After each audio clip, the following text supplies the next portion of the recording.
And we realized that one of the primary bottlenecks experienced by people building on Celo was the uncertainty around governance, some frustration around where community treasury funds were being allocated to, and overall this kind of lack of accountability and leadership for new joiners, but also existing joiners. They kind of rarely behind. At the same time, you saw across other blockchains, whether it's Arbitrum or Optimism, Polygon, you started to see experiments around how they organize and coordinate their resources.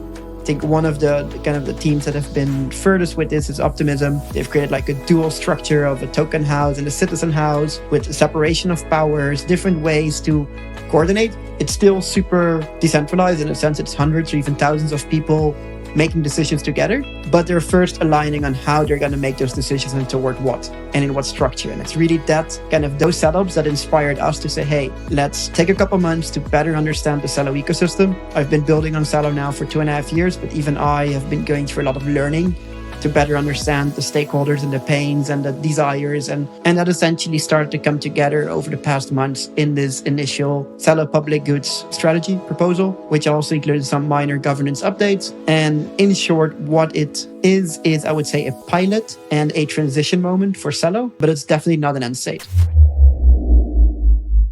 Yo, what is poppin', ReFi Nation? John here with another episode of ReFi Podcast. We sit down today with Luuk Weber from Kolektivo and Monty Merlin from ReFi DAO. Monty, Luuk, and 7 other stewards have recently carved out a significant amount of capital from the Celo Community Fund to support the emergence of a Celo public goods ecosystem.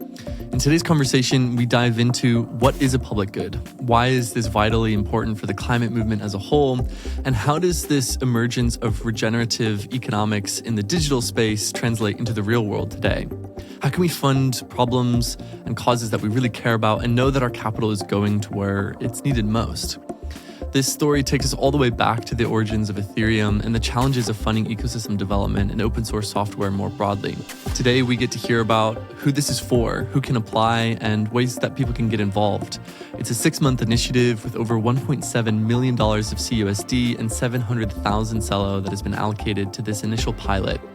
And what we hope as we see the Celo Layer 2 transition come into fruition is a broader coalition of blockchain ecosystems that are funding public goods together.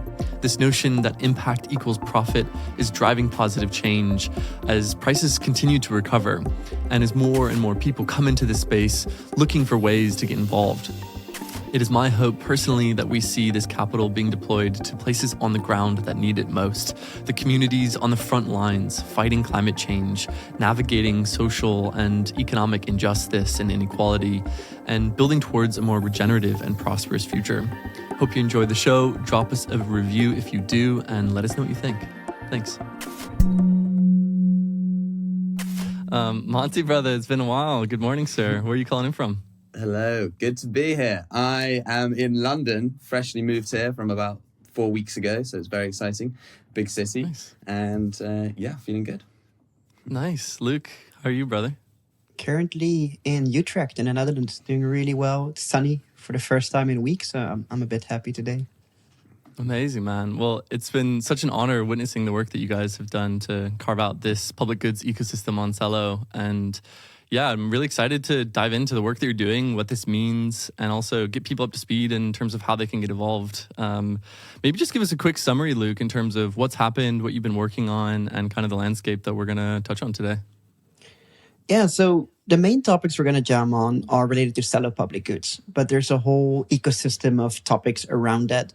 We're going to jam all the way back from the origins of Ethereum. I think most people here know me as Luuk, the founder of Kolektivo, which is one of my kind of lifetime projects that I've been contributing to. But in the end, or at the very beginning, it was Luuk interested in Ethereum, like 7-8 years ago. So starting all the way from there, kind of why Ethereum, why blockchains, why crypto, why all those things. And then bringing it more to now, kind of how Celo came to be, how Celo is evolving, how this landscape of Ethereum blockchains and EVM compatible blockchains and layer 2s is evolving, how public goods are becoming or kind of taking center stage when it goes to blockchain coordination, and specifically how we're doing that around Celo with Celo public goods, how we're experimenting with it this next half year, but also where we hope it evolves towards. Awesome, man. Love it. Love it. And Monty, I know that there's been so much enthusiasm coming from you about this opportunity in particular as you stepped into leadership at ReFi DAO. Just give me a little bit of a teaser of like what's really stoking your fire here and what this means for the broader ecosystem. Absolutely. I think I've just been super excited about Celo from the beginning because I've always seen it as the place where from its inception, Celo's been about public goods, refi, real world assets, financial inclusion. And so I've always felt super value aligned there. And now with all of the innovations going on in public goods funding, in Gitcoin and optimism, I'm really seeing this as the opportunity for Celo to bring, to come to the table and come to the party. And there's so many exciting things we can do with the experiments that have been happening and kind of utilizing these primitives, QF, RPGF, hypercerts, building on top of that and really seeing what that can do for the Celo and ReFi ecosystem, I think is super exciting. Very, very excited to explore that synergy and chat a bit more about what we're exploring and thinking about kicking off this public goods program for Celo the first half of this year. Amazing, man. Super, super excited. And yeah, behind the scenes, besides my kind of mini sabbatical, I've also just started onboarding a Israeli-Palestinian peace reconciliation organization that I happen to meet in Lisbon. And it's been so refreshing to see people that are completely new to the crypto scene, seeing the power of this technology and getting really excited about not only participating in fundraising, but actually running their own rounds. And so I love kind of the wave that's happening now as prices coming back. People are coming into it with new eyes. And there's also new challenges, new problems to face. But take us back to the origin, Luke. I find it interesting that you describe, your initial love and curiosity for Ethereum. And it seems like Celo's kind of revisiting this home base as well. Start us off with the story. Yeah, that's... I got involved in crypto around 2016, which was a couple of years after Ethereum's launch. So I can't really speak too much of kind of times before 2016. But I can take you back to kind of my first experience with crypto. Initially, it was just out of curiosity, but soon started to see patterns between my daily studies of philosophy and business, an evolving world that's moving more and more towards kind of systemic network relationships and this blockchain technology, a technology that creates global computers or global trust machines. For the first time ever, it really allows us to settle on truth globally, instantly, and just opened up a whole space of new opportunities for how we engage with each other through the internet. It's this whole evolution from Web 2 to Web 3, adding kind of the ownership and ability to transfer online without trusted third parties into the mix. So when I got involved, when I heard about blockchain, I first wanted to just understand, and there wasn't that much more besides Ethereum. Around 2016, 17, though, there was the first kind of wave of alternative programmable blockchains, because Bitcoin is, for example, now it's slowly becoming, but it wasn't a programmable blockchain. So it did allow for storing Bitcoin, sending Bitcoin, kind of getting people excited about this digital cash aspect of crypto. But it wasn't able to coordinate or program on top of that. So once Ethereum launched, there were some kind of small experiments, like I think it was called Color Coins and other initiatives around that time. But then in 2016, 17, more and more people started to realize that Ethereum wasn't going to scale and it wasn't able to coordinate all transactions in the world. And what you saw was a first move of what you would call kind of alternative layer ones that were trying to build a programmable blockchain like Ethereum, but that is more scalable, that can do more transactions per second, because those were really the bottlenecks back in the days. And that's also the origins of Celo, essentially. The Celo founders, Marek and Renee, they wanted to build a startup to bring accessible financial opportunities to the almost 2 billion people, maybe even more at this stage, that are underbanked or unbanked. And they realized that if they want to do that, they cannot pay $1 a transaction, or even 50 cents a transaction, or even a cent a transaction on Ethereum, because those participants are unable to engage on a system like that. I firsthand experienced it with some early pilots in the Caribbean. We had a stablecoin in 2018, 2019 with MakerDAO called Kuradai. And it was this one day where the community currency worked. It was stable. People could use it. It was allowing people to exchange value beyond the traditional system. But at some days, the gas cost would go up to a couple dollars. And I would get angry messages. Hey, Luke, why is your app doing XYZ? Why do I need to pay more than what I'm trying to spend? So it's from this friction that in 2017, the Celo founders were like, hey, if we want to solve this kind of unequal financial foundation of the world, we need a better system. But currently, that system cannot be built on Ethereum. And that's why they started Celo in parallel. A lot of learnings, a lot of technology from Ethereum, but optimized for mobile financial inclusion use cases. So there was an element of a native stablecoin. There was an element of being able to run a node on your phone. There was an element of extremely low transaction costs, which really, till this day, have really made them popular in emerging countries and financial inclusion use cases. And kind of as times evolved, right, especially in, let's call this kind of the second wave, which kind of started 2020, 2021, we started to see solutions that did promise those improvements over Ethereum when it comes to speed, costs, at the expense of as little decentralization as possible, right? Because we still want to remain the kind of neutrality of the space. We don't want a kind of centralized party to say, oh, yes, you can do good, but not in Kenya because I don't like Kenyans, for example, or not because here because they did XYZ. There's a lot of value in this neutrality. But you saw this kind of wave of so-called layer 2 blockchains that instead of building kind of away from Ethereum, actually embrace Ethereum and build on top of it.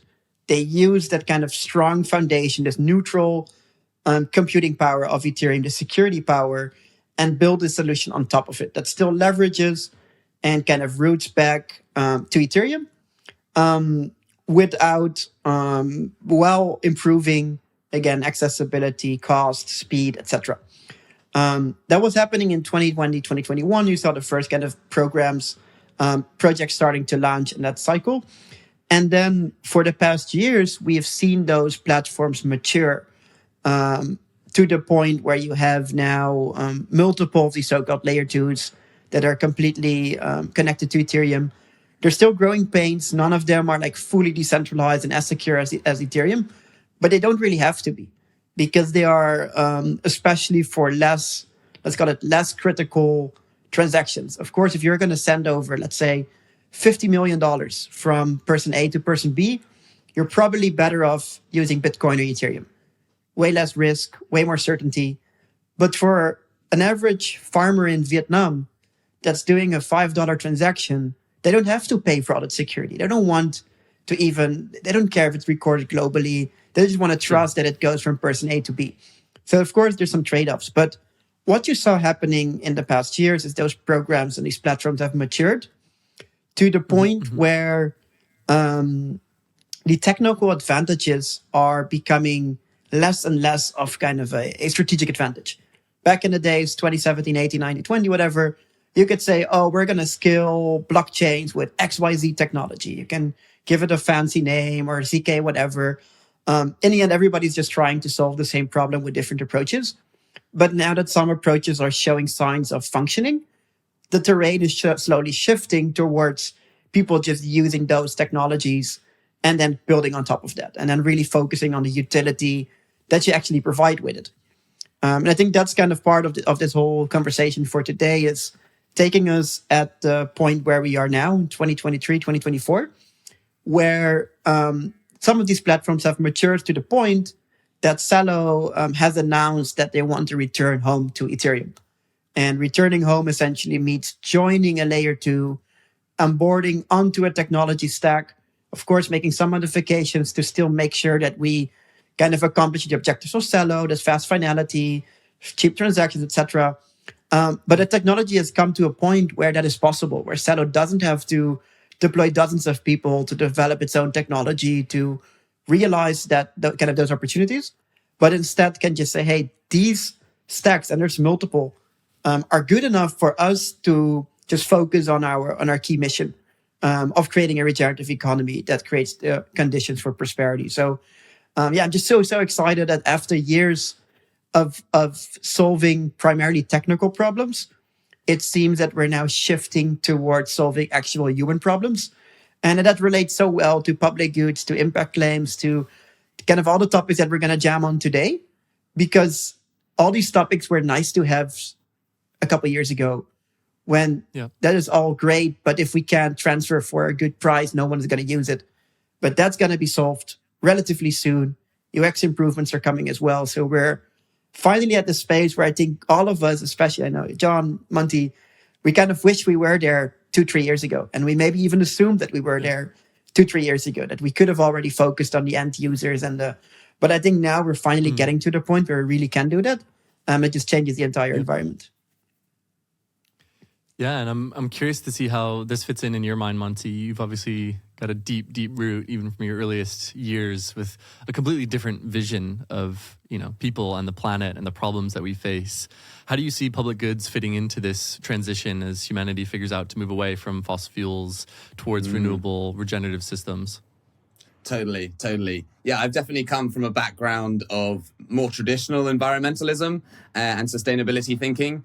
And I think that's really informed my view and my thinking. My mother was very involved in the intersection of business and climate, which at the time was quite radical, because the more traditional environmentalists would all be rallying against business or innovation, and the business and innovation would go, well, screw you right back, like we're going to keep doing this and ignore you. But actually looking at where can we use these forces for good, but there's a lot of tension in that and a lot to unravel. And I think we've seen how that's played out over the past couple decades, with all this greenwashing, with the planet continuing to getting worse, with corporations and governments continuing to not only not do it, but actively subvert the things that we need to be doing. Of course, there's a lot of progress. There's a lot of things to get excited about. But the reality is, we look at the numbers, it's not enough. And so what I was always so excited about the potential of crypto and blockchain was it really presented this radical and disruptive force of new technologies to say, can we build these entirely new systems, which previously would only be in the realms of huge banks and governments? We now have democratized these tools. And as Luke was speaking, I was also getting really excited because I feel like we've just come into the space where the technical challenges of blockchain have started to be solved. So the point we can actually start to deliver on the ideological and lofty aims, because now we actually, the tools are there that we can actually start doing that, as opposed to just the previous blockchain eras of just talking about all this exciting thing. And then you get to using the thing and you're like, oh, damn, this sucks. And, we're definitely still not there yet. Like, I still personally get some anxiety using some of these tools, but with account abstraction coming, with the layer one blockchains being ever more efficient and usable, and all these new primitives coming online as well, like the absolute explosion in public goods innovation, from hypercerts to quadratic funding, all of the stuff we're going to talk about today. I just think we're in such an exciting place to now leverage all of these tools in this modular suite of different Lego blocks that we can now pull together to create really impactful, exciting new systems to fund public goods, climate, social innovation, financial inclusion, this whole range of different things that we can now build with these tools. And so I just think it's a hugely exciting ecosystem of innovation, and excited to see how we can support that with both Celo and ReFi DAO and the whole ReFi kind of movement. Yeah, I think it's been an interesting evolution for me. My first Gitcoin round was GR12, so like October, November 2021. And it was the first time that Gitcoin carved out like a climate round and basically made a really firm stance towards positive externalities in this context of public goods. But I'm curious how you get this, perception, Monty. Like, how would you define a public good in the broadest sense? And then how is a public good defined in the Celo ecosystem, in particular for, this Celo Public Goods initiative that you guys have, spun up alongside the community? Yeah, absolutely. So, we've got this kind of economist's definition of a public good, which maybe if you studied A-level economics, you kind of heard of. Public goods, these things that are free and available to all, can be enjoyed over and over again, and one person's use of it doesn't diminish the other person's benefits. So, obvious examples, clean air, public education, even street lighting, these kind of things, which traditionally, because of the fact that they're public and free to use, we either rely on governments or charities to fund and support those public goods. And we know that there's a lot of inefficiency and potential for innovation and improvement there in terms of how those, goods are funded and managed and coordinating the commons, etc. And so I think that provides a really interesting design space, which very recently we've obviously seen huge amounts of innovation towards in the Web3 space, because really blockchains provide, I think, a really interesting angle here, because they are in a way a new way of generating funding and managing public goods. Because, you know, traditionally you have to raise taxes, right? Or you have to rely on charity. Well, now with blockchains, this infrastructure, we can, you know, they collect sequencer fees from the blockchain itself. So there's a new generation of funds, which then can be allocated with new strategies, all built on kind of open source technology, because the very foundations of blockchain are built on public goods, right? This open source code and protocols. And the more open source code and protocols and apps that you build, the more value that ecosystem has. So there's a really like fundamentally intrinsic link between the state of a blockchain ecosystem's public goods and the long-term success of that blockchain. And so because of that, that's, I think, why we've seen so much innovation going on from, you know, Giveth and Gitcoin and quadratic funding and these kind of dynamics. And yeah, personally, I think that's just hugely interesting and hugely exciting. And there's a lot of digital public goods out there. We could even look at Google being a public good in terms of the Google search capabilities that are available to all. But unfortunately, Google is owned by a supermassive corporation that, while it appears free to use its services, you're inadvertently giving up power and control and to an elite group of shareholders and corporations. And now again, with blockchains, we're seeing this governance innovation, right? Can we actually have a community-owned platform, you know, proper inclusion? It's messy and it's hard, you know, like at the same time. So, you know, there's been a lot of learnings in that space in terms of how do we actually get towards these democratic, you know, decentralized distributed systems. But I think there is, again, a whole cycle of innovation and that we've seen happening in that space. So yeah, there's just a lot of different elements, I think, that are coming together to make this a really exciting sort of nexus for innovation in the blockchain space. Basically, the more experiments that we see in this domain of public goods funding and impact innovation, I think the more impact we will actually see blockchain and Web3 have on the world. And so while it's been amazing to see Giveth, Gitcoin, Optimism, all this kind of stuff, I'm so excited that Celo is now joining this party. And with the formation of the Celo Public Goods stewards, an organization to actually really push forward the needle within the Celo ecosystem and with the kind of capacity and potential that we have there, I think is a hugely exciting kind of evolving force. And I'm very excited to see how that evolves over many cycles now, because we've really started to lay some initial foundations with this proposal that's been recently put forward. Amazing. Well, I'm excited to dive deeper into the actual proposal, like how much capital is available, who it's for, how people can apply, you know, your plans for allocating this. I think it's great to jump into that. But just briefly, what was coming to mind to me is this kind of emerging notion of, you know, these networks in some ways mimicking nations of people gathering around a shared vision, a shared story of what it means to be human, the culture and the values that they express, the ways that they create society. And obviously we saw Bitcoin kind of emerge as this first radical digital money experiment with Ethereum thereunder and thousands of others, with quite a large amount of this really hindering on speculation. But, you know, the honest truth is that now, you know, at the point of recording, we're looking at an over $2 trillion market cap collectively, which puts all blockchain ecosystems together around the size of the annual GDP of like Italy. And this is, you know, top 10. We're looking at really significant sums of capital here for the first time in blockchain's evolution. Obviously, we saw the cycle before, but it's interesting to see each of these ecosystems emerge within these networks, have different opinions about how to allocate capital, how to cover, you know, the clean air and paved roads and public education, so to speak, of the blockchain world. And I'm curious to get your take, Luke, on just like high level, how the funding landscape has emerged in Celo from this initial inception of like, money is beautiful. Money is a technology. Money is a tool that can be designed to solve the hardest problems, as opposed to this, you know, very highly speculative environment. So yeah, take us away. I'd love to get your take on how it's emerged and what's available. Yeah, I think money is beautiful is such a powerful sentence.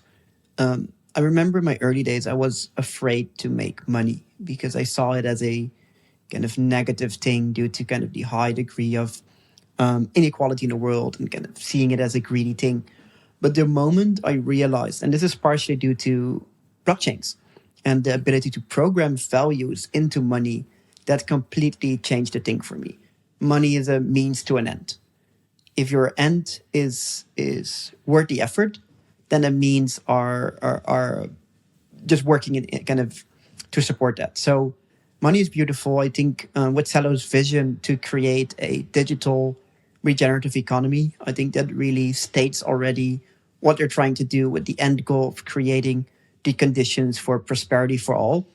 It's a very kind of logical why money is in there. We want to create the conditions for prosperity for all, but in order to do so, we need to make sure that everybody can participate in these like coordination games, that everybody can contribute, earn, get rewarded, get a share of the cake that we're producing together. And I think it's such a kind of a powerful vision. And that kind of relates back to kind of what you were saying about blockchains, right? And just the ability to coordinate, to create an appealing vision that solves real problems and coordinate towards that vision. I think that's ultimately what sets a blockchain, specifically Celo, apart. And in the early years, Celo was really a pioneer of on-chain coordination, so coordinating through a blockchain system. Ever since it launched in 2020, everything has been, so all the large decisions have been made on-chain with votes from the Celo stakers or the Celo holders. I think one element in there, and that is I'd almost say a slippery slope, right? We used to call, and we still call these organizations decentralized autonomous organizations or digital organizations, if you just want to make it simpler. But there was this assumption that decentralization was the primary objective. Yeah. And I think over time, we've seen time after time, and there's some nice articles around this, but decentralization doesn't have to mean disorder and chaos. And I think that this is part of the whole public goods, on-chain public goods initiative, is actually being a counter to that, saying, yes, we want it all to be decentralized. We want a wide range of multi-stakeholders to have input, but the structure and the rails need to be built with purpose by people. Because if we don't clearly define the ins and the outs, the objectives, the goals, the priorities, the system will not be able to coordinate as efficiently as it potentially could. So I'm a big fan of distributed but organized, really trying to bring sense into these systems. And I think that's part of this element that we're trying to do with the Celo Public Goods Initiative. So just to take you back, right, between 2020 and 2023, Celo already had an on-chain community treasury with initially, I think it was 7 or 8% of all Celo tokens in there, which was used to allocate grants, strategic grants to project building on top of Celo. We saw some great initiatives from Celo Camp, an incubator for Celo projects, Presenti, community-run grants program, and also large initiatives like the Climate Collective, the Credit Collective, all initiatives that were funded by the Celo Community Treasury. However, the Celo Community Treasury didn't have a specific body or group that was overseeing it. It was like being collectively overseen by all the stakeholders. But as times get more busy and people focus on their own things, people often only had an element of the context. There wasn't like one single point of truth or vision that people could just rally behind, which started to lead to some initial frictions or inefficiencies in 2023, when there were multiple types of proposals. Right, over time, these proposals became more complex, and there was an increase of proposals being submitted. And we started to see the first signs of kind of the downside of this kind of decentralization and kind of disorganization. And it's essentially where we started this initiative. I was involved initially in Celo Europe, which is one of the initiatives that got funding from the Celo Community Treasury. And we realized that one of the primary bottlenecks experienced by people building on Celo was the uncertainty around governance, some frustration around where community treasury funds were being allocated to, and overall this kind of lack of accountability and leadership for new joiners, but also existing joiners to kind of rally behind. At the same time, you saw across other blockchains, whether it's Arbitrum or Optimism, Polygon, you started to see experiments around how they organize and coordinate their resources. I think one of the teams that have been furthest with this is Optimism. They've created like a dual structure of a token house and a citizen house with a separation of powers, different ways to coordinate. It's still super decentralized in a sense. It's hundreds or even thousands of people making decisions together, but they're first aligning on how they're going to make those decisions and toward what and in what structure. And it's really that kind of those setups that inspired us to say, hey, let's take a couple months to better understand the Celo ecosystem. I've been building on Celo now for 2.5 years, but even I have been going through a lot of learning to better understand the stakeholders and the pains and the desires and what's so. And that essentially started to come together over the past months in this initial Celo public goods strategy proposal, which also included some minor governance updates. And in short, what it is I would say a pilot and a transition moment for Celo, but it's definitely not an end state. And the way we're approaching it is really as a soft transition. So what we've done, we've elected a group of 9 public good stewards who are structuring the effort, but are not making the final decision on who gets funding or not. Because we feel that is too much of a move. It's definitely something that you can see in, for example, in Optimism, where I think it's dozens of citizens are allocating, for example, the retrospective funding. In our case, we're still leaving it to the Celo voters to ultimately decide which specific parties get funding.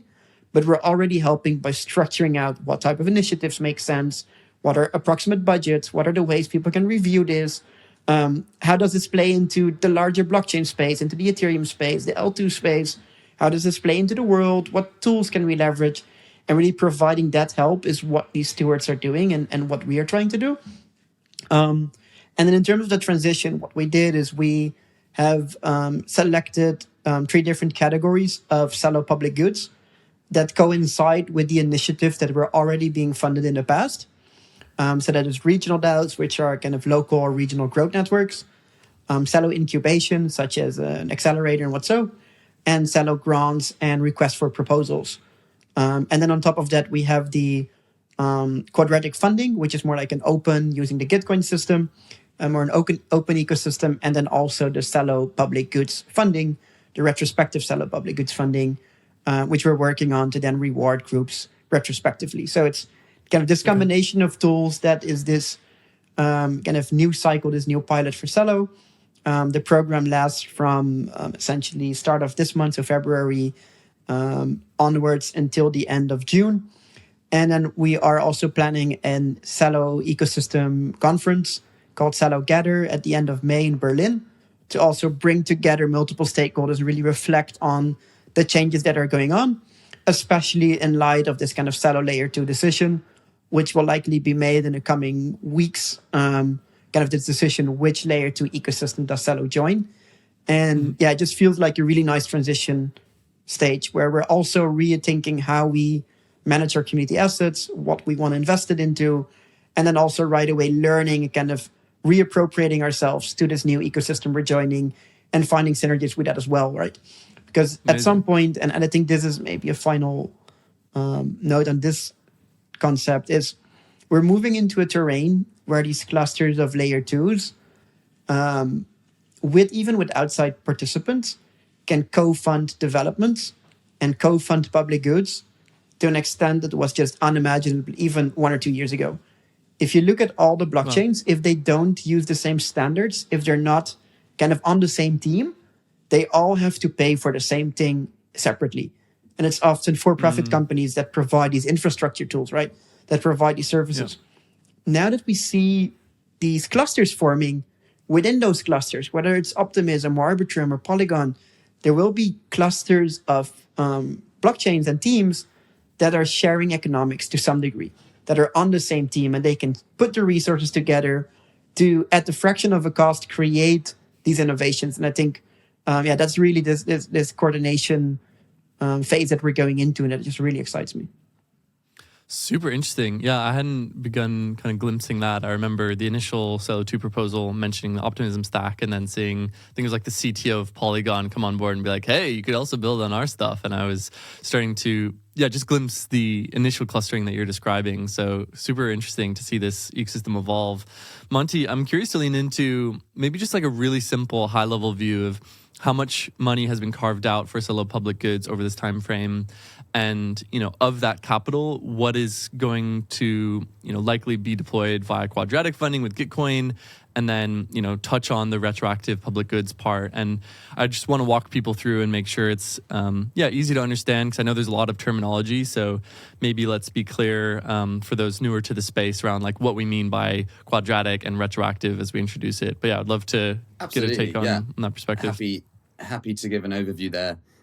So this initial proposal, the kind of pilot that Luke's mentioned, specifically the budget for the first half of this year, concluding in the kind of Celo Gather in Berlin, and the kind of public goods budget at a high level is a 1.6 million CUSD, Celo's native stablecoin, and 700,000 Celo tokens. And we've kind of split that into broad brackets. Allocating some for Celo's regional DAOs, Celo Africa DAO, LATAM, etc. A bracket for Celo kind of project incubation that's being led by Presenti, and grants and requests for proposals. And then, of course, the kind of final bracket, the start of Celo's quadratic funding and retroactive public goods funding programs, which I'm personally really excited about and taking a bit more of a lead in developing some of the initial kind of strategy and thinking. But definitely would love to give just like a high level overview of quadratic funding and RPGF, because I know not everyone listening, I'm sure most people listening are probably pretty familiar, but super high level. Quadratic funding, I think, is a new community capital allocation mechanism. What that means is you have a source of grant funding that traditionally like an NGO might accept loads of applications, and then a centralized body would, through a large bureaucratic process, review each application and go strategically, yes, we think that is the one we're going to allocate to. And QF really says, okay, like let's have a kind of management system that tries to lay the infrastructure for this, but then really allow the community to come in and vote with their dollars. And so the voting with the dollars not only brings in additional funding, but it also provides that community signal of what do people really care about in this community. And when we look at public goods, it can be quite a difficult thing to look at in a centralized way and say, these are the public goods that we think needs. There's an element of that, but the people who often know the best are the people who consume those public goods and say, hey, that bit of open source software was super useful to me, or that community event, I really valued that. And then they can vote with their dollars, and then that helps to create that kind of community signal of what do people care about, and what do they want to fund in the community. So yeah, we've been through with ReFi DAO our own kind of whole experiments in this. We've run 2 Gitcoin featured rounds for our local node, a ReFi local node network, and during that time, it's been amazing to see how Gitcoin has evolved. With the whole transition from its centralized grants to its decentralized platform. It's not been a super, completely smooth journey. There's been bumps in the road. I'm sort of remembering GG18 when it was all running on Ethereum and everyone was paying like $50 gas to do a $2 donation. But what's been amazing is every round we've seen continual improvements from the Gitcoin team, and really exciting stuff. And that's just going to continue, right? And now we have Allo V2 being launched, which is why we're seeing the next Gitcoin grants program happening in April with Allo V2.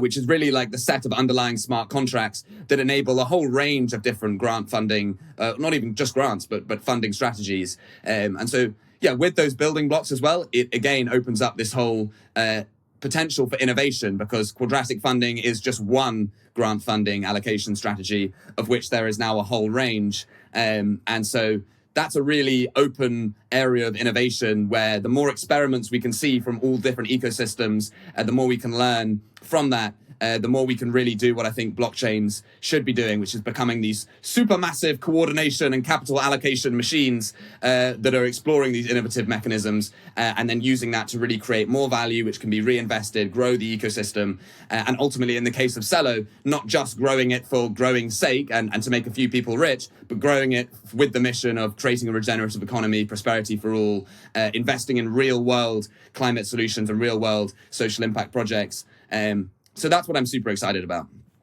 Amazing. Love that. And how much are you guys thinking is going to run through these rounds? And actually, Allo will be running V2 on Celo, and this will be live within the next few months, and people can fund projects natively on Celo using Allo. Is that right? Indeed. That is the plan. Should all go according to that. But in terms of the actual rounds, so we want to run a mix of quadratic funding rounds in the upcoming GG20 and then Celo's first RPGF round. And I'll kind of get into that in one sec, but I think first it might just be helpful to outline the kind of target scope that we're initially wanting to focus this kind of effort on, given the context that Luuk set around the kind of technical layers and coordination that's going on and that side of things is very much. There's a lot of energy and work and amazing stuff going on there, but within the context of Celo joining as an L2 or even an L3, the kind of verticals that we're really excited about of supporting in this public good space is the ReFi ecosystem, the amazing projects that are actually developing these real world regenerative solutions, and Celo is of course the home to many of these amazing projects. So this is one of the verticals we're really excited about, creating more funding and opportunities and support for that ecosystem. This kind of second vertical is the Celo DApp ecosystem, the tools and apps that create value for a wide array of different Celo users and stakeholders, whether that's CoinShift creating better accounting solutions for all of the organizations building on Celo, from Safe, and I know Luke's involved in a lot of that as well, and the whole range of different Celo tools and dApps that create value for being using Celo. And the final bracket is really the kind of community education and adoption angle, supporting the kind of non-software projects that really help push Celo and the Web3 space forward. We're talking about growing new communities, whether it's ReFi nodes, Green Pill chapters, Regens Unite, onboarding people, providing educational resources, creating, valuable content, inclusion, diversity, and advocacy. All of this important work, which again, I think is a super valuable source of public goods for the whole space that we need to show up for and provide support for. So that's a kind of outline of the three high-level brackets that we're looking at, and then from that, trying to design a variety of different rounds that help to support those verticals in different ways. Super cool, man. I'm so excited for this. This is so necessary. And I feel like it's happened very quickly from, around this time last year, Gitcoin really hitting this decentralization button, and so much enthusiasm and capital being deployed by optimism, and just this proliferation of experiments around how do we fund what matters? How do we use this tech to make a real difference in the world? I'd be curious to lean into a piece of the puzzle you described earlier, Luuk, around, capital being deployed initially from the Celo Community Fund on-chain to, larger initiatives. There were several $1 million allocated to, Presenti and Climate Collective and Credit Collective, these different groups who had a specific focus and change in the world. But I know it's been hard for these organizations to then very clearly demonstrate, okay, this is the impact that capital has had.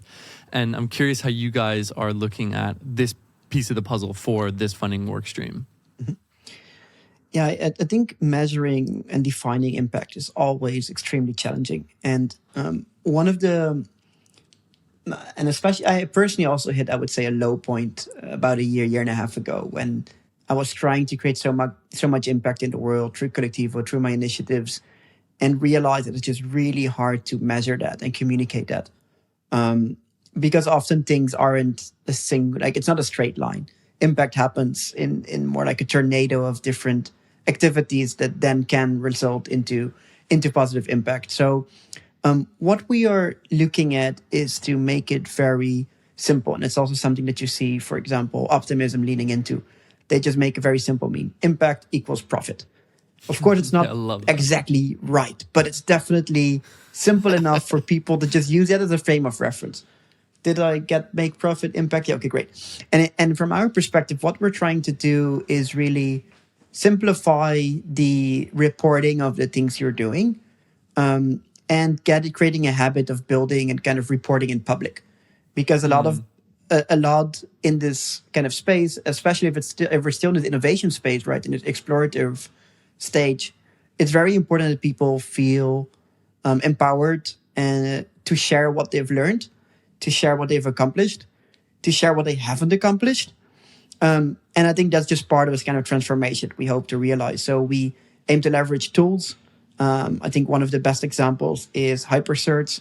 It's a way to mint so-called impact claims, where you can define what work you did, what at least your perceived impact is from that work, what the time frame is, etc. And we're currently working on mapping out how we can create simple hypercerts for these initial buckets. And it could be as simple as every regional DAO minting a hypercert for every event they organize. Or I like this. Really nice. As simple as every grantee that gets funding to mint a hypercert at the start, at the middle, and at the end of their program, explaining what they've done in the past, what they've done in the past 2 months, and what they did at the end. Or things like that can just make it at least visible, right? It's visualizing what is happening as a first step. And then hopefully from there, gravitate towards really optimizing for specific types of impact. But I don't think we're really at that stage yet at Celo, but I think also in the wider blockchain space to extremely well be able to say, this is the perfect impact we're optimizing for, and this is the right way to accomplish it. I think we're still in this kind of explorative stage. We're just visualizing things is, I think, our first aim. And then from there, slowly starting to make optimizations. But and that's possible with the tools that we have nowadays. Super interesting. Yeah, I appreciate the introduction of hypercerts. And I know, Monty, you were one of the big catalysts at ReFi Week. Say, hey, guys, we need to mint a hypercert for all these trees we're planting. We need to be experimenting with these tools and, playing with these primitives and seeing what works, seeing what doesn't, and participating in the evolution of this conversation. And I love the idea of, events using hypercerts to demonstrate this is the impact we had, this many people we brought on, and maybe even these are the amount of wallets that were created. I think getting to that level of specificity becomes really helpful. And yes, it probably doesn't cover all the impact in all the ways, but we're moving that needle toward. I'm curious about one specific form of impact, which would be to say, okay, imagine a community initiative on the ground that just plants a bunch of trees. And maybe they mint a hypercert on Celo to say, hey, we planted a bunch of trees, here's all the data. But maybe they didn't have anything to do with blockchain. Is this type of climate initiative eligible for funding via this workstream?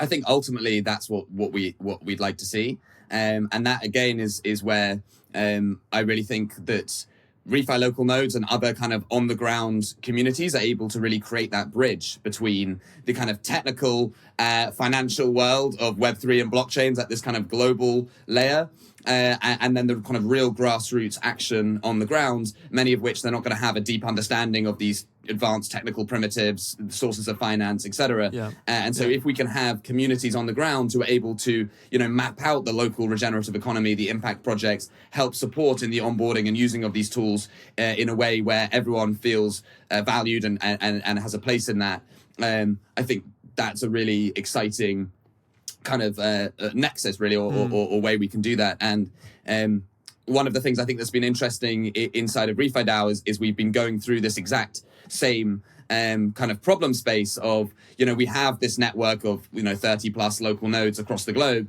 And so far we've really said, we've distributed over 55K of funding, and it's really been on a culture of trust and social verification and accountability, and honestly a bit of top-down kind of reporting and review, right? Like going to the local nodes and saying, hey, what have you done with the funding? And then we create a giant article that we put on Mirror that kind of outlines all of the things. But ultimately, that's not a system that scales. And like myself and a few others, like having to do all of that research in a centralized Notion doc, like that's not gonna be the kind of scaled solution. And so What's been really exciting is to see the innovations in hypercerts, in Ethereum attestations, in decentralized evaluation of these claims, and also the advanced impact frameworks and digital MRV. Obviously, I've been doing a lot of work in the ecological benefits framework and thinking about what are the synergies there between, okay, now we have someone makes an impact claim, right? I planted X amount of trees. Cool. I mean, it's a self-made claim. We should ultimately have some level of skepticalness of claims that are being self-reported for financial gain. And so then that's where this whole layer of evaluation and monitoring and impact frameworks comes in, that then if it's facilitated on a transparent platform like blockchain is, we can bring in all sorts of different evaluation methodologies and techniques that really get us towards this kind of decentralized distributed system for impact measurement, reporting, and verification, which I think is super exciting. I mean, it's only just getting started, right? Like, we know that the tech is not fully there yet. There is, hypercerts are great, but they're not super usable right now. But we want to start exploring that, pushing the edges, learning what we can, and then building on top of that tech stack and others that obviously being adopted around the wider kind of superchain blockchain ecosystem as well. So super excited to see how that whole work stream kind of emerges and the kind of innovations that might be possible. Totally. And I think this is a fundamentally different vision than what originally propelled me into ReFi, which was like, carbon markets on the blockchain. There are now, capital flowing into places that otherwise wouldn't, and we can change this legacy market using this new tech, raise the price, finance projects through this old infrastructure. And what I think we witnessed was the old infrastructure wasn't ready for this type of innovation experimentation. And now we're witnessing a very interesting grassroots emergence that really reflects more of the network values of blockchains. I have a somewhat cynical take that I want to offer, which is to say, aren't public goods in these blockchain contexts just ecosystem development? Previously, blockchain ecosystems would deploy capital to grow their network and get more users and more transactions to fundamentally return value to their shareholders, of which most of them are, venture capital, except for in case of Ethereum and Bitcoin, and maybe a handful of others by exception. But I'm curious, what makes this different? What makes this different, and how do we know when this is just another, craze that ends up being greenwashing? Because I think these are tricky boundaries to play with here. Yeah, I'd love to take that one. I think, and I'm also going to try to bring it back to the previous topic, because I think it's kind of interconnected.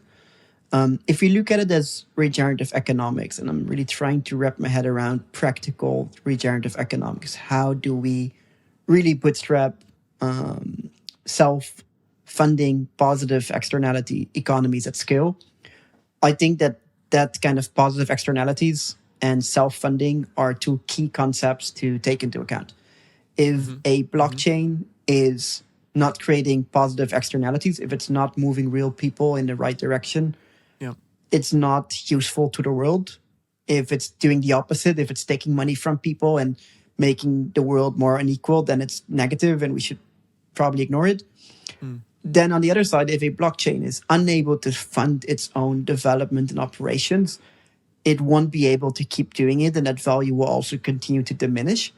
So I think the combination really is being able to self-fund, which is why you need ecosystem development. You need to create utility, to create value, but you also need to return some of that value for it to be regenerative, right? The whole concept of regenerative is that you grow in capital assets over time and that you kind of nurture the well-being of the entire ecosystem.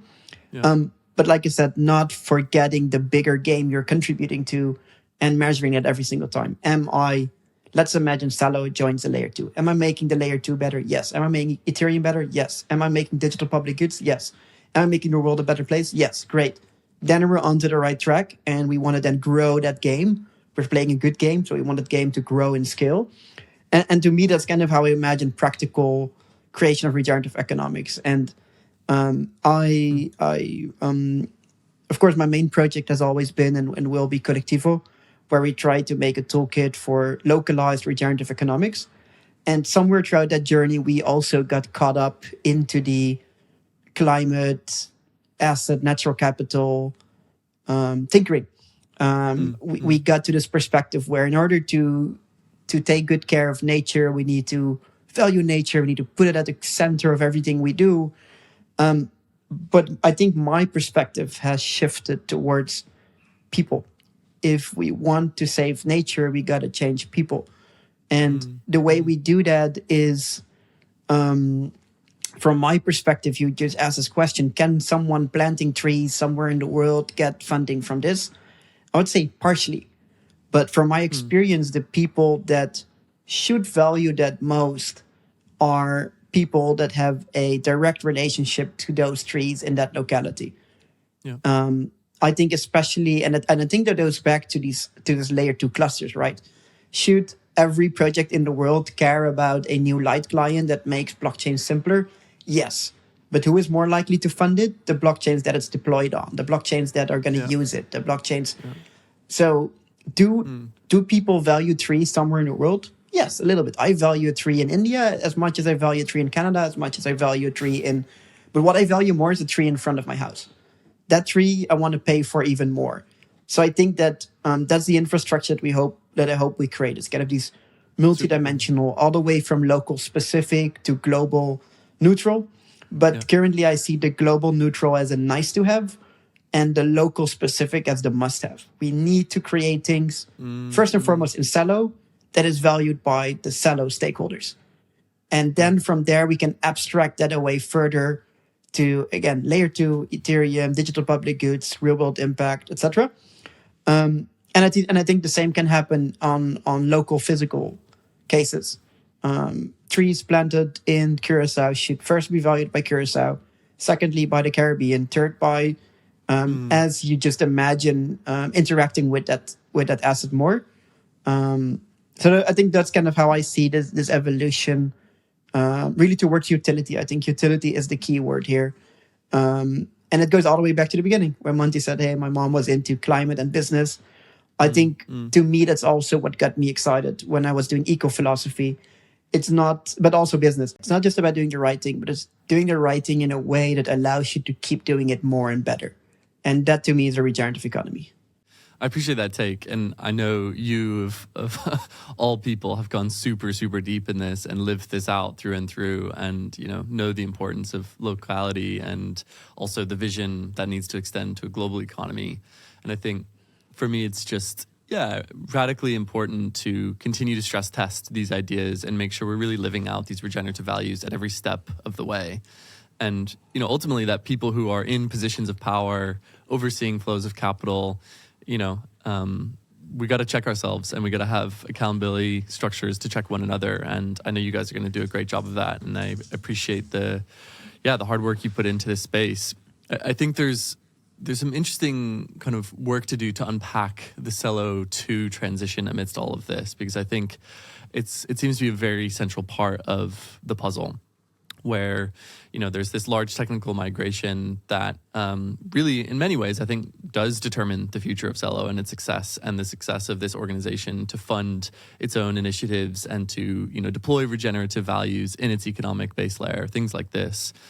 How do you understand this transition, Luuk? What are the kind of relative timeframes? And what does it ultimately mean for the builders and the users of the protocol? I think it'd just be helpful, just get an up-to-date perspective on this. Yeah, the timeline is with anything in tech always evolving and always pushing it a bit further, because I think you start to see new input. When you mentioned it before, initially, Celo just started experimenting with the OP stack. And then multiple ecosystems also made their proposal, which was very positive because it allowed Celo, and especially the C-Labs team that is spearheading that kind of research, to not just compare one stack and experiment with one stack, but do it with 3 or 4 different stacks. And we've gravitated, I think we're now at the stage where the basic understanding of the pros and cons of each of these technology systems is kind of wrapped up. And now we're in this final evaluation stage, which is, again, more towards the economic human side. What would it really look like to participate in a layer 2 ecosystem? What would your governance rights be? What would the economics be? What is the upside for Celo builders, for Celo users? And I would imagine that taking another couple of weeks. But we've seen the first tangible let's call it an offer or proposal from the optimism ecosystem with some economics and kind of governance notes. I hope to see something comparable in the coming weeks from the other ecosystems. And I think then it's on to making a decision with potentially some clear how to kind of unwind this decision if in 3 years, or it's kind of how to manage this relationship moving forward. Because the reality with anything in the world, but especially tech, is it's really hard to estimate how it develops. But I think in a couple weeks, we would be able to at least make the best decision for now and commit to that for a couple of years and really explore how to evolve from there. And I think that relationship, kind of the maintaining that, I think it really falls back to, at the very basics, of course, technological function. Do we, as Celo, again, we want one block, we want fast finality, we want very cheap transactions because sometimes we're doing micropayments. Can we do all of that on that technology stack? Yeah. And then next to that, does this ecosystem, this larger ecosystem, set us up to build a regenerative economy, a regenerative digital economy? Does it provide us with the network, the reach, the insights, the finance, the tools to realize that vision? Or are there ecosystems that are doing that or potentially doing that way, way, way better? But I think that to me, or one kind of thought experiment I would love to allow people to play around with is using this concept of a nation state. Or although I highly dislike the overall direction of the term kind of blockchain nation state, or digital nation states, because it's often been used as an inward-looking definition. We, the nation, protecting our nation rights. But that's not really how geopolitics works. You are a nation in relation to other nations in a network of the world. And the way I see this layer 2 ecosystem is almost like a European Union or trade blocs. You're saying, hey, we are more like them and we do more with them. So we together are going to give each other perks and help and benefit and what so. And I think Celo is maybe at the center of the world, at least their own world, and now need to make that decision which kind of union is the one that is best set up for our end users, the people in emerging countries that we want to propel forward. So I think it's a really exciting move. It's going to be a partially political, governance, economic move for sure. It's going to be a technical move, but I'm pretty confident that whatever decision made is the right decision, because going into this terrain is just going to teach us so much about how to operate as a digital coordination vehicle, how to operate as a blockchain, how to operate towards a Celo vision. So I'm just really excited that, and also kudos to the team for making this bold move. I mean, I'm looking at it now, of course I'm involved, but I've been looking at it for a time around the sideline, and it's not easy to kind of give up on your technical vision, or at least not give up on it, but just acknowledge that you don't need to do everything yourself. And I'm better off participating with others. So big kudos to the Celo C-Labs, Celo Foundation team for making the move, and also kudos for allowing people like me or Monty, who have no relationship to these entities, to be able to step up and steward such important work. I think it really shows that the leadership and the vision of Celo are in the right place, and I'm super, super bullish. Absolutely. And I think it's so vitally important that you guys have managed to carve out this significant amount of capital for funding public goods with the definition that you described. I know, Monty, you introduced kind of ReFi and impact-oriented projects as this first pillar. I'd love to get your take on, what this means for the emerging ReFi ecosystem on Celo and beyond. What are you seeing? What are you excited about? And what are some of the ideas you're playing with for these rounds and, these funding mechanisms that are emerging? Absolutely. Totally. So in terms of what it actually means for ReFi builders and project builders in the Web3 space, with Celo becoming a kind of regenerative blockchain ecosystem, in it continuing to sustain itself, we can grow this program essentially. So we're starting off with a kind of pilot public goods program, looking to run 3 rounds. The current plans anyway, looking to run 3 rounds in the upcoming GG20 in April. We're looking to do a partnership with Climate Coordination Network, who have been doing a awesome job running the climate solutions round, with Gitcoin that then spun out into their own entity. And so, with that, we're looking to add an additional Celo matching to support the climate projects that are building in the Celo ecosystem. And really, in the longer term, look to really develop and grow that program so that as Celo and within the larger blockchain context, blockchains are becoming more and more these economic machines that are generating more and more revenues. Well, okay, now we need to go from just funding, the internal blockchain stuff to delivering the real value in the real world. And luckily, the kind of innovations that have been going on in terms of these funding allocation mechanisms, we can now apply in the climate solution space, in these traditional impact sectors, and really bring a wave of innovation in funding and support towards that. So with this initial kind of climate solutions round, I think for me that feels like the beginning of a larger intention to support impact projects, to support ReFi, to support the kind of impact space on the Celo ecosystem and broader than that. And if we look at the potential, if Celo is joining as a potential layer 3, say, to the Optimism ecosystem, Celo's focus within that will specifically be on, ReFi, real world assets, and the kind of carving out its space in that. But then also the kind of coordination and the cross compatibility with Optimism, say, Optimism doing its giant retroactive funding models. Hey, if you're a Celo ReFi project, you might now be applicable not only for our Celo public goods program, but this whole wider ecosystem of funding and support and mechanisms. And so I think that becomes a really compelling proposition for projects, trying to make that decision. I think that's super exciting. And the other kind of programs that we're looking at running on GT20, again, the kind of Celo DApp ecosystem, the projects and developers and that are building and increasing the utility of Celo, and of course the community education and adoption angle as well. So all of that in April, and then that should set us the foundations to kind of really get a good map of what are the projects out there that are building on Celo, creating these public goods, and lay the foundations towards this first retroactive public goods funding round that we're looking to run hopefully in sort of June, July time. Amazing. Starting with, leveraging the tools and the insights that Optimism has laid down, and they've done gone through a process of actually sharing those insights. They've developed a kind of tool, Easy Retro PGF, that's based on the best practice that they've run in their programs. Cool. So how can now we utilize that within Celo and further build on that, innovate, and then grow this program, again, continuing to create more opportunities for the builders and the real world impact projects. So that's what I'm really excited about. And I think there's a ton of interesting opportunities for people to get involved. So freaking cool. Yeah, I think there's also a really interesting design landscape emerging between the Celo regional DAOs and then these more city or, location-specific local nodes or green pill chapters. And, these are all coordination primitives at the end of the day that are trying to funnel capital to where it's needed most. And I think one of the things that sparked a element of excitement for me was I was sitting down with a guy named Ray Bankless, who was early DAO contributor, been a part of many ecosystems, first in Turkey and now in Lisbon.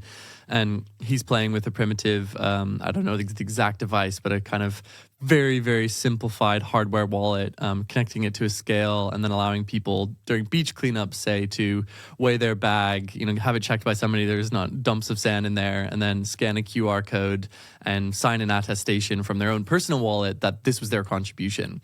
And so I could imagine, even this level of specificity being able to really begin to anchor, blockchains as points of truth to coordinate value towards, even individual beach cleanups in a specific city, say.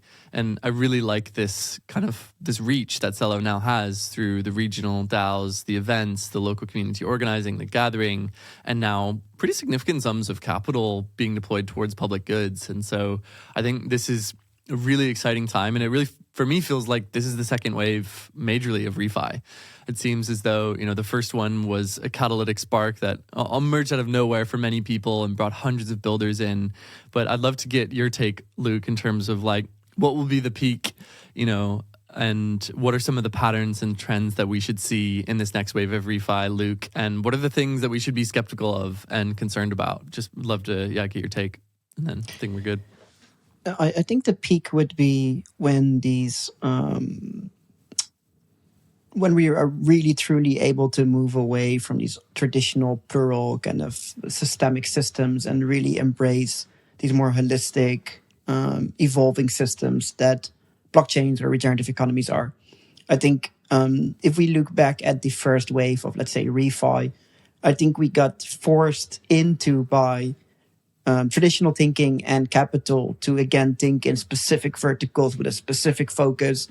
And that often makes things so hard and stressful, right? We need to be successful. It's like 0 or 1. Where in reality, like I said, regeneration impact isn't a straight line. It's a journey, it's a process. So I think the moment we can have more people earning a living or part of their living by engaging in these systems, I think that's the moment that we grow. And that brings us all the way back to why I've been called Luuk the Daoist or Luuk DAO for 4 or 5 years. Was this one moment where I was walking around in Denver like 4 years ago. And it's like, wait, if I can just do work in the system, I can continue to build myself up and become a better person. And that's why I'm called Luuk DAO, because I'm like the DAO myself. And yeah, long story short, I think ultimately it's this intersection between impact and business, being able to make a living from contributing to these positive sum games by making a living to participating in regenerative economy. So what to look out for is, again, models that are short-term, single value oriented, things that are just there for a single payout, whether it's just cash or just attention or just, it's always a multitude of things over a longer time frame that is more rewarding. And I think as the prices are going up, again, I remember a couple months ago seeing a ReFi project with Lionel Messi as the mascot. And I think be careful for those things, because it's a lot of hard work and a lot of mistakes and a lot of learning in public that get us towards actual solutions. Yeah, so anything that looks like anything that moves fast, be cautious. Take a deeper look and know that this takes years and years of progress to even get to a semi-sensible outcome. I was brainstorming. I think we need a ReFi red flags service of like a bunch of people in the space who, when we see something like this, are like, okay, guys, we might need to look at this and be a bit more skeptical. Because obviously if we see this resurgence in ReFi, we're going to see what we've seen in most of other crypto. We're going to see people who are trying to take advantage of that. And so, we've got to up our game as well in terms of, how we guide. And maybe as a final note, to me, I went through a very rough time about a year ago. And the one promise I made to myself is I'm only going to work on things that are fun. And I think that's also something that we need to bring back into the space. The joy of doing something, the joy of exploring a transaction and making a mistake, the joy of learning something in public, the joy of just participating in this movement. And sometimes it helps to, again, not put too much money at stake or not be overcommitted to something so that you can be more playful and be more open-minded. Totally, man. Yeah, I really resonate with that. And for me, get outside, enjoy nature, be a part of real communities, doing real work, and diversify your life. Don't just live in the blockchain bubble. I think it's easy to get trapped and get sapped because it's so exciting and there's so much stuff happening all the time. But yeah, thank you guys. I think we're over time here and want to honor what other commitments you have today. But it's been a pleasure. Thank you for stewarding this capital, for bringing it apart towards purpose, towards impact. Public goods and Celo feels like the next stage of this evolution, and excited to see where it goes from here. And who knows, maybe ReFi Pod can be a part of the movement moving forward. Yeah, bullish on ReFi Podcast, bullish on Luuk DAO. Super grateful for you both. You're awesome, inspirational leaders for me personally, and I think for the entire ReFi and Web3 space. So, really grateful to be here. It's been a wonderful conversation, and thanks a lot. Thank you, guys. Both. Take care. It's been awesome. Thanks so much. Ciao. Peace. Ciao. Thanks so much for tuning in. I hope you enjoyed the show. I would be so incredibly grateful if you had a couple moments to leave us a 5-star review wherever you listen to your podcasts. This really helps us reach incredible guests and to gain traction with audience members just like you, who are looking for the right levers to make a contribution to this unfolding symphony of regeneration. Appreciate your time, and always do let us know what you think. If there's anything we can do to improve, drop us a note in the comments and we'll listen in and figure out how we can make this a service to this unfolding movement of regeneration. Thanks.